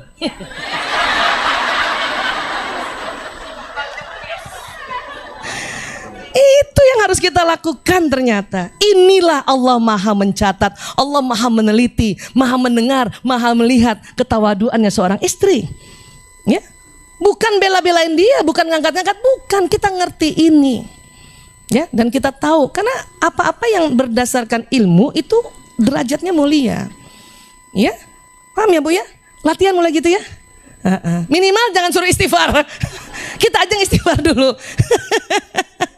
Pria senang merasa dibutuhkan ibu, Masya Allah. Makanya bilang terima kasih. Aduh nggak kebayang tadi kalau ayah nggak ngeremnya ya Allah. Ya, tapi jangan juga terlalu lebay. Jangan juga terlalu provokator. Ya, kurang ajar. Iya mas, kurang ajar dia, nggak lihat matanya ya. Ayo kita kejar, nggak usah gitu. Nggak cuma sampai provokator. Ini istrinya preman kali dia. Koleris preman. Gede di Priuk. Istrinya suruh ngejar, suaminya suruh ngejar. Masya Allah ya. Nah sekarang apa yang diperlukan oleh perempuan? Perempuan tuh butuh bicara aja, betul gak sih? Perempuan butuh bicara karena omongan kita aja banyak. Dan dikatakan perempuan apabila dalam sehari perempuan kurang komunikasinya, kurang 16.000 kata, maka tidur malamnya tidak nyenyak. Itu perempuan. Makanya suami saya sakit kepala kalau dia tahu jadwal saya nggak ada seminar. Aduh, pasti sampai jam 2 malam saya diajak ngomong. Dia bahagia banget. Berapa kali Bu Isa seminar? 3 kali sehari. Alhamdulillah. Jadi Bu, otak perempuan tidak menyimpan masalah seperti otak laki-laki. Masalah bagi perempuan terus berputar-putar dalam kepalanya. Kita nih masalah berputar-putar terus ya. Satu-satunya cara perempuan melepaskan masalah dari kepalanya adalah membicarakan masalah tersebut untuk mengungkapkannya. Baru itu masalah baru tenang di otak kita setelah kita ngomong. Pada siapa aja sebetulnya. Cuman karena kita ingin manja-manja sama suami, kita maunya sama suami kan?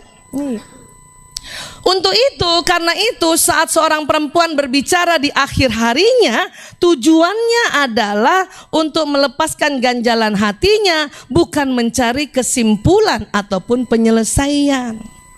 Ini sebetulnya, ya bapak-bapak harus paham ini. Ya, cuman Bu, otak laki-laki karena otak tanggung jawab, dia kalau dengar istrinya curhat, itu langsung otak tanggung jawabnya, hipotalamusnya yang besar itu bekerja. Itulah mengapa sebetulnya pada saat kita perempuan ini sedang curhat hanya ingin disimak, iya gak sih Bu? Cukup sih mengangguk-ngangguk, lihat kita sebentar ngangguk-ngangguk, nggak lihat kita lama-lama nggak apa-apa, kita udah tahu bahwa memang matanya nggak bisa kan gitu. Tapi laki-laki karena otak tanggung jawab, maka laki-laki bila mendengar curhat selalu menawarkan solusi. Itu lagi bertengkar kayak lingkaran setan. Ya. Ayah aku sakit kepala, kayaknya HB aku turun. Apa kata suami waktu kemarin? Ke lab dong, ya, periksa HB dong, ya, minum obat penambah darah dong. Itu solusi bukan?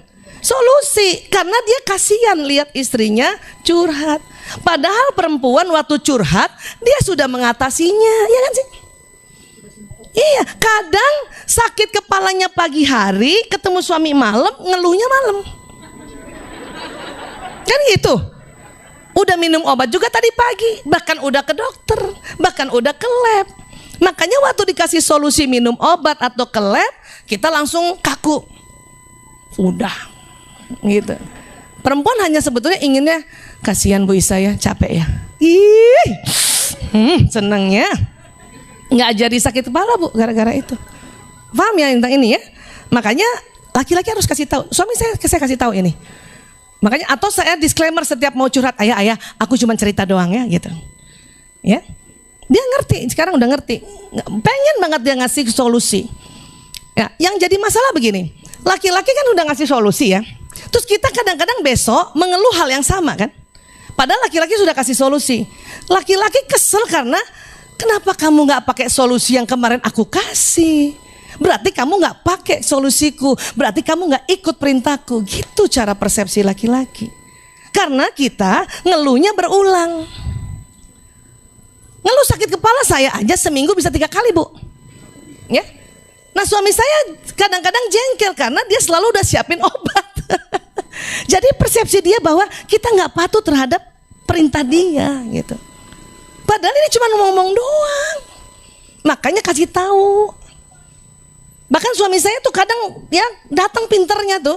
Setiap saya curhat dia tanya mau pakai solusi apa enggak. Gitu. Saking dia udah belajar. Itu pun kadang-kadang ya lupa juga dia ngomong juga solusi. Cuman karena saya juga sudah belajar, maka saya mengambil solusi yang dia berikan. Itu tanda tanggung jawabnya dia pada saya. Kan asik Bu. Ya, ayah aku sakit kepala, minum obat dong. Dalam hati saya senyum-senyum. Kenapa kamu senyum-senyum? Kayaknya kamu sayang terus sama aku ya. Cie. Kenapa? Karena kamu kasih solusi sama aku. Gitu. Karena pada saat laki-laki memberi solusi, itu tandanya dia tanggung jawab. Cuman kita sering berantem. Ayah aku capek banget pagi-pagi ngantar anak-anak. Apa kata suami? Ya udah kita sewa supir aja. Supir mahal lagi ayah, mendingan uangnya buat aku, ya kan? Kata suami katanya capek lah. Lingkaran setannya kan kayak gitu. Paham Ibu? Ya. Minggu depan ibu lagi ngeluh lagi. Ayah capek banget ngantar anak-anak. Suami nyolot. Kan saya udah bilang cari supir. Mahal lagi ayah. Balik lagi kita ngomong kayak gitu. Makanya dikatakan perempuan ahli sejarah. Itu terus diomongin. Nah, bagi seorang wanita berbagi cerita masalah dengan teman-temannya wanita lain ya, kadang-kadang kita sama suami mentok, kita ceritalah sama teman-teman. Itu berarti teman kita itu tandanya dia percaya sama orang-orang yang dia ceritakan masalahnya itu dan pertemanan yang akrab. Jadi tolong teman-teman, kalau ada teman kita curhat dan curhat-curhat mulu, tampung dia. Berarti dia percaya sama kita.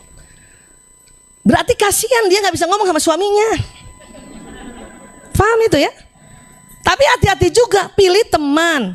Jangan teman yang begini. Masih ingat ibu ini? Film Tilik, Bu Tejo gitu. Ya, Dian itu loh. Ngomongnya gitu kan? Dia pakai susu. Siapa pernah nonton video sinetron itu? Keren banget itu, saya suka tuh nonton. Ya, jadi hati-hati juga curhat dengan teman yang tidak amanah. Pilih-pilih lah. Ya, makanya buat kita yang dicurhatin sama teman yang masalah itu, berarti kita pilihannya. Ya, bagaimana mensikapinya? Nih, jika Anda berurusan dengan wanita yang sedang bersedih dan sering curhat atau sering ngadu apa segala, jangan tawarkan solusi atau mengabaikan perasaannya, tapi tunjukkan saja bahwa Anda menyimaknya. Oh gitu ya? Oh gitu. Astagfirullah. Oh gitu. Gitu aja cukup. Cukup. Dia puas, ya? Seperti itu. Oke? Nah, laki-laki bagaimana Bu Aisyah? Laki-laki pernah curhat sama kita? Enggak selalu. Karena laki-laki karena otaknya tanggung jawab, dia punya kebiasaan laki-laki curhat tanpa suara dengan diri mereka sendiri. Pada saat apa? Itulah pada saat nonton TV, pegang gadget, ya, atau lagi memandang sesuatu gitu ya. Apa saja mungkin dia punya sangkar burung kah, dia lihat sambil main gitu, itu enggak lagi main sama burung itu. Atau dia pegang gawe, itu bukan fokus pada mainan sama gawe. Atau lihat televisi, itu bukan fokus. Karena menurut penelitian, ketika seorang laki-laki duduk sambil menatap sesuatu, sebuah alat scan otak memperlihatkan bahwa laki-laki itu sedang berkomunikasi dengan mereka, diri mereka sendiri di dalam kepalanya. Memikirkan masalah yang di kantor tadi dan apa planning besok. Itu laki-laki. Dan pada saat ini tidak suka ditanya-tanya oleh perempuan. Ayah kenapa? Enggak. Capek ya? Iya. Udah cukup. Nggak usah juga sok-sokan karena kita memang orientasi hubungan kan. Kenapa sih Mbok ya cerita sama aku? Aku kan istrimu, soulmate-mu. Aku akan bisa membantumu. Nggak usah, Bu. Saya pernah begitu, suami saya teriakin saya, diam. Oh, tambah marah saya, tambah kesel, dibentak diam. Atau ya agak sopanan setelah itu karena dia lihat kaget, dia juga kaget, saya juga kaget. Besok-besoknya saya lupa juga, saya Boya cerita sama aku, Mas, mungkin aku bisa nenangin kamu. Dia cuma gini, nggak marah sih, nggak ngomong pakai mulut, tangannya sreset lagi. Nanti yang berikut kalinya baru hafal. Oh, capek Mas, iya. Udah, ambilin makanan, ambilin minuman. Kenapa? Hipotalamus juga pusat lapar dan haus. Dan satu lagi nih, hati-hati nih Bu, ya. Kita perempuan ini kan ya, seorang wanita mempunyai persepsi bahwa sewaktu berbicara dengan suaminya sebagai sebuah penghargaan. Jadi kepengen manja-manja. Tapi pria memandangnya sebagai ikut campur dalam proses pemecahan masalah, ya. Apalagi kalau dia lagi mau nonton bola. Wanita ingin bicara dan bermanja, namun pasangannya ingin nonton sepak bola. Lagi nonton bola, bunda curhat. Dia bisa nendang loh bola, bunda, nendang TV. Apalagi yang dia sayangi kalah. Gara-gara kamu, kok gara-gara aku? Makanya Liverpool kalah. Kok aku? Aku kan gak main di sana. Kamu sih aja ngomong aku. Mending siapin makanan ya apa.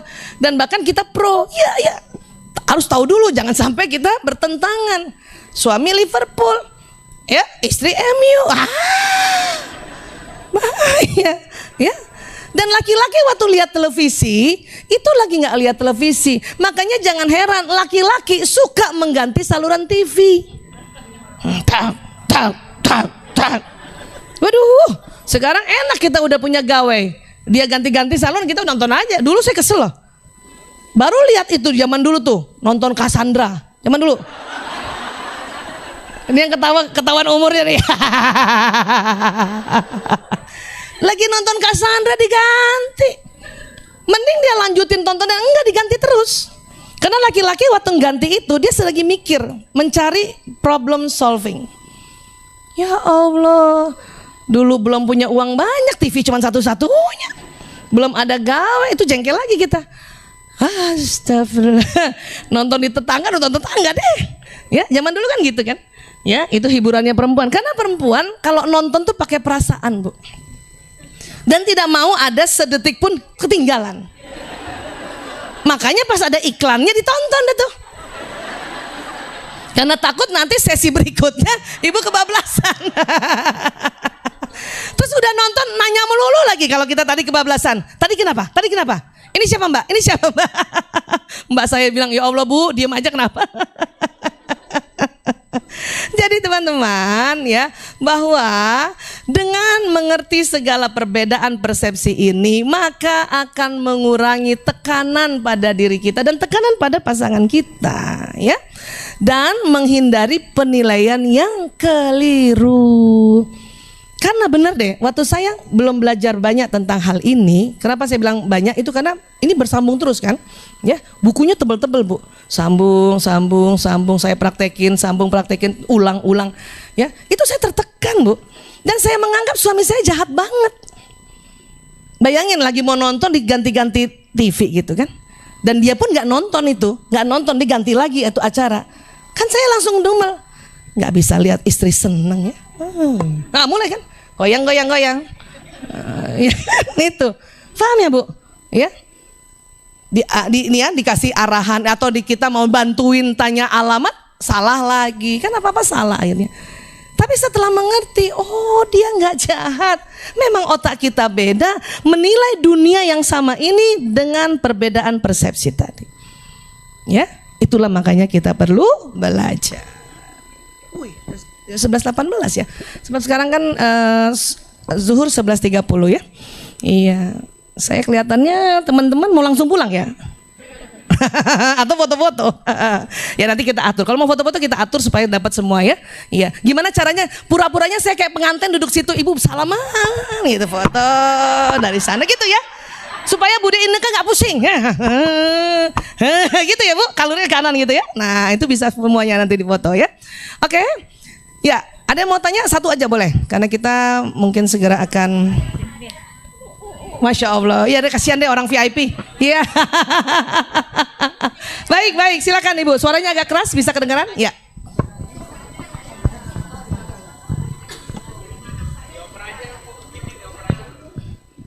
Ya gimana anaknya?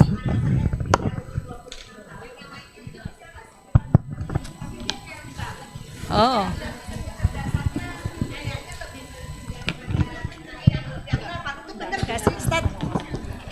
Kidal. Ya, assalamualaikum Ustazah.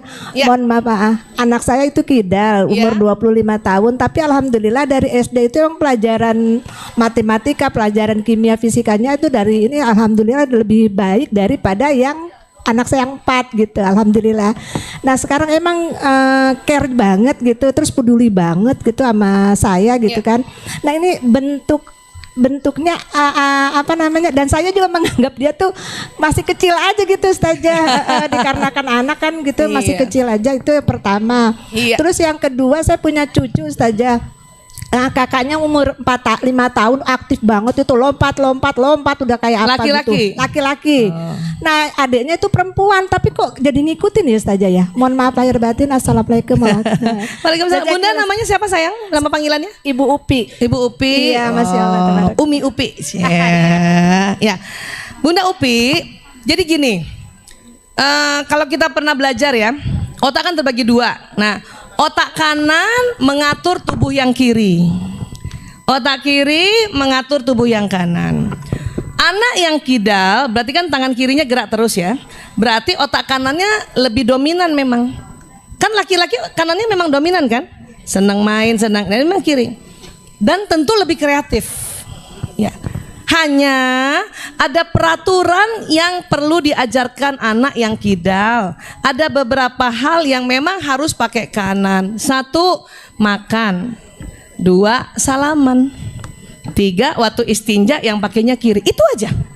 Selebihnya dia main pakai pulpen kiri, main basket kiri, atau main bola kiri, ngangkat barang kiri, itu nggak masalah. Makan saja, makan, karena ini memang ada adabnya gitu. Makan di kanan, salaman kan nggak mungkin di kiri ya.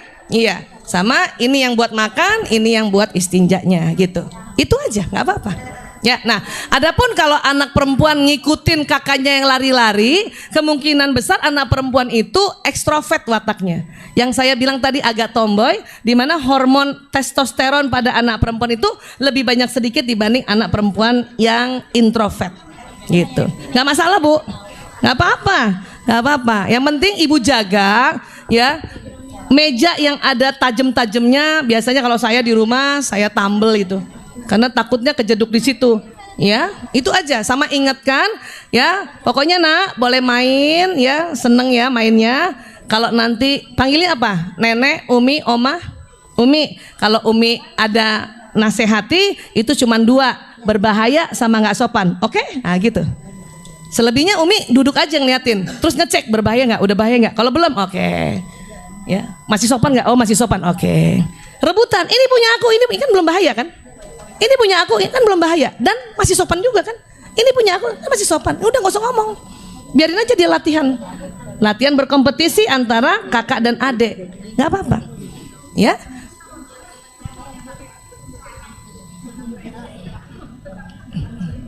Ya nggak apa-apa juga kan, tapi nanti ada acara-acara yang misalnya kita bikin dress code, baju rok misalnya gitu, ya nggak apa-apa. Saya dulu seneng celana panjang Bu, ini aja saya pakai kulot, gitu. Saya sampai kuliah celana, apalagi nanti setelah kedokteran nggak boleh pakai celana panjang, nggak boleh pakai kulot, harus pakai rok, baru saya ganti gitu. Ya nggak apa-apa juga kan, gitu. Ya, tapi sekali-sekali ajarkan. Yang penting hindari bilang bahwa kamu nih kayak laki-laki. Kamu kayak laki-laki karena pakai celana panjang terus, atau kamu nih ya nanti bisa jadi kayak laki nih kalau pakai celana. Itu yang nggak boleh. Omongan itu. Karena waktu dia dengar kita bilang kamu kayak laki-laki, hormon laki-laki di anak perempuan itu bisa naik. Ya, nggak apa-apa juga kan anak perempuan pakai celana panjang kan supaya dia lebih gampang untuk, hanya tinggal satu waktu ada acara, yuk kita pakai rok semua karena kita perempuan, kita perkenalkan, bahkan juga kita perkenalkan pakai hijab, kurang lebih kayak gitu. Ya Bunda ya, alhamdulillah, wah masih muda udah punya cucu. Oke ya, ini sebentar lagi sudah mau azan, mungkin ibu-ibu ada yang harus mau jemput anandanya juga. Sekali lagi terima kasih Bunda, ya.